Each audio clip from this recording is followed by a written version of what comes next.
Your teenage child has been diagnosed with functional neurological disorder, short for FND, that includes non-epileptic seizures. As a parent, did you know that time is the number one enemy for teen FND? And then here's why. Hi, I'm Dr. Lee here, pediatric health psychologist and the founder of Teen FND Academy. Today's video is about why time is against the teen FND. And then broadly speaking, there are three major reasons why the time is going to essentially guarantee that your teen is not going to get better from FND. So let me talk to you one by one. Problem number one is the longer you wait to treat FND, the longer it takes for your child to get better, let alone the chance of getting better, meaning resolving FND completely, becomes lower and lower and lower. So if you don't do anything about it, despite the fact that your child is diagnosed with the FND because of whatever reasons, whether you're not believing this is it, or you're thinking, no, there's gotta be something else, and FND should be also resolved when you find something else that is a hidden diagnosis. So whatever the reason is, if you don't do this treatment right away, then basically you're guaranteeing that your child and yourself are going to be in this permanent disability band camp for your teen's FND. And statistically speaking, the research study shows that it takes about 8 to 10 months for any child to get the diagnosis of FND. Now, some cases might be much, much shorter, and some cases might be much, much longer, but on average, it takes about that time. So you're already at this handicapped and the needing to do this catch up as soon as you get the diagnosis and as soon as you start the treatment, right? So in my mind, why wait?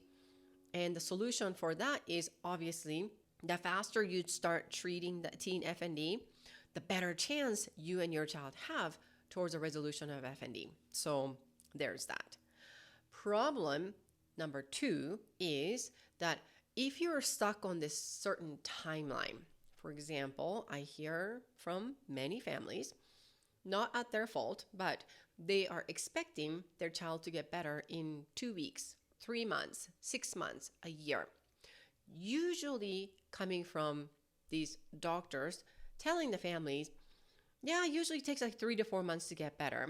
Usually it takes less than a year, for your child to get better. Or how about this? The minute you get the diagnosis, that's when you heal. Well, certainly it doesn't not happen that way, right? And I hate to say it, but these timelines are 100% arbitrary. Yes, I have seen a lot of kids who got better within 3 months timeline, sure.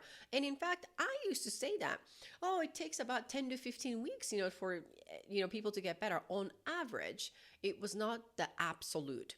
But as soon as a family hears that, then what has been happening is that they think that is an absolute number. So all I need is to wait 10 weeks to get better. So all I need to do is to wait until August to get better, then I can get my life back, that kind of thing. The real problem is then you and yourself the biggest problem is then you and your child are then trapping yourself to these unrealistic expectations. Therefore, that you are guaranteeing this high level of disappointment when the timeline does not match with your child's recovery from FND. Therefore, you are more likely to be stuck on this never-ending treadmill of the permanent disability band camp for the FND when it doesn't have to be that way. So that's why it's really important for you to forget about timeline. Yes, the doctor might tell you, just wait for 3 months and you can get better. Just forget the timeline. Really, your expectations based on the concrete timeline is not going to serve you or your child well at all. So just forget the timeline, but really focusing on who you need to work with, because you absolutely need a guide, for you to get better. So who do you need to work with? And what is it that you need to pay attention day to day? Not about the symptoms, but what can you and your child do to regain this ability to get back to their life?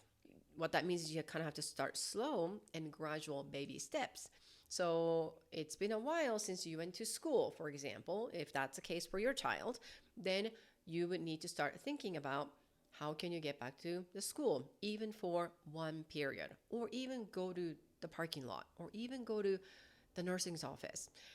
Whatever it is, start somewhere and crafting the gradual return to life plan. Now, I do have a video about activity pacing, so you might want to check that out.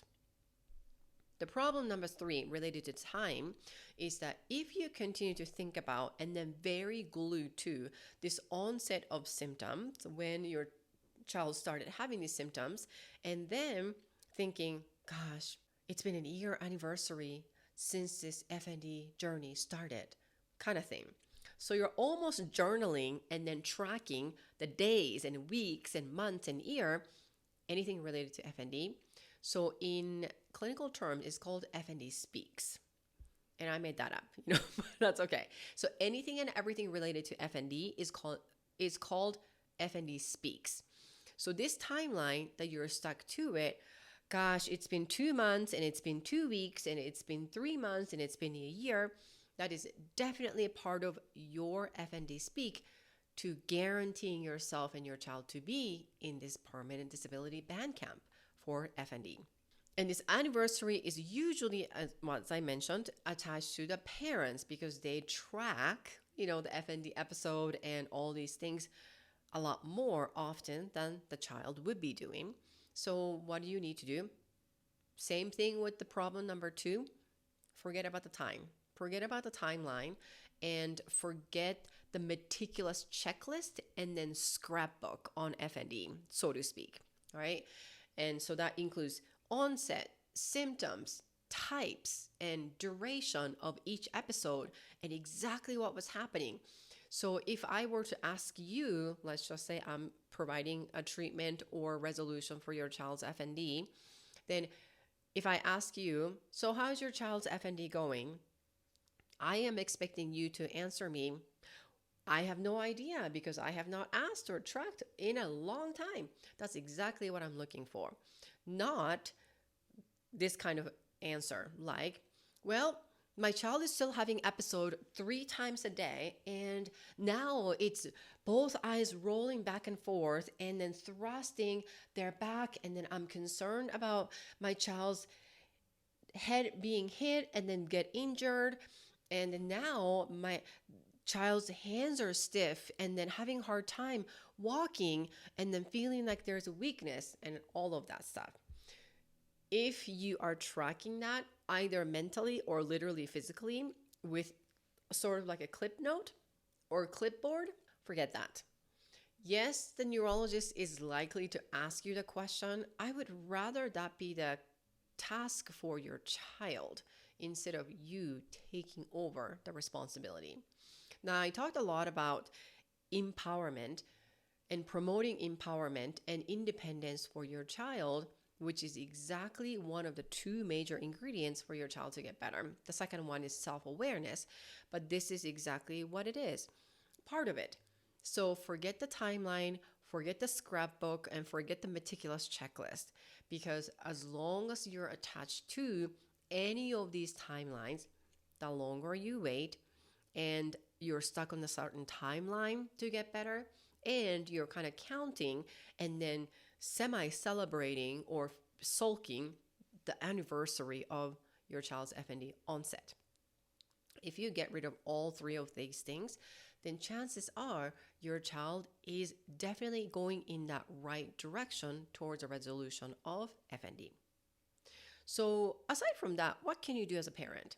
Number 1, once you get the diagnosis of FND, you kind of need to know what FND is, because chances are, I bet you, until your child got the diagnosis of FND, I bet you that you didn't even know what FND was. And that includes non-epileptic seizures, NES or PNES.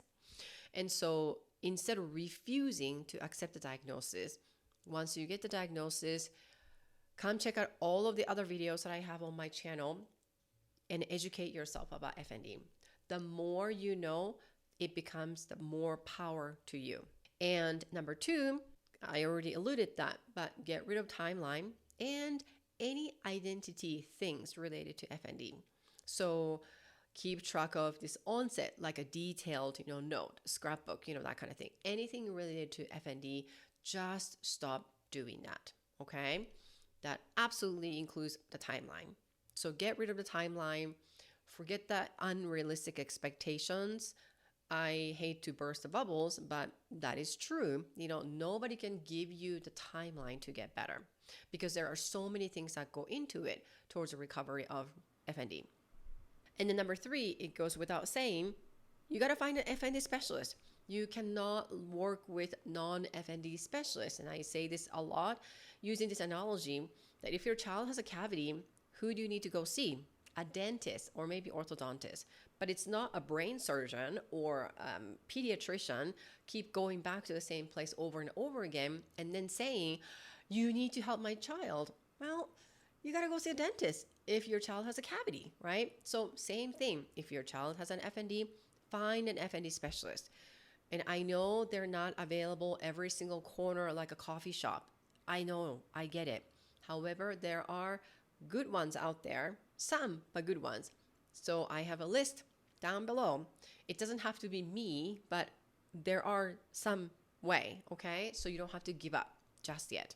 And on top of that, I have a lot of free resources down in the description box below. So feel free to check that out because again, the more educated you are as a parent, the more you can empower your teenage child towards a resolution of FND. Thank you so much for watching this video and I will see you in the next video.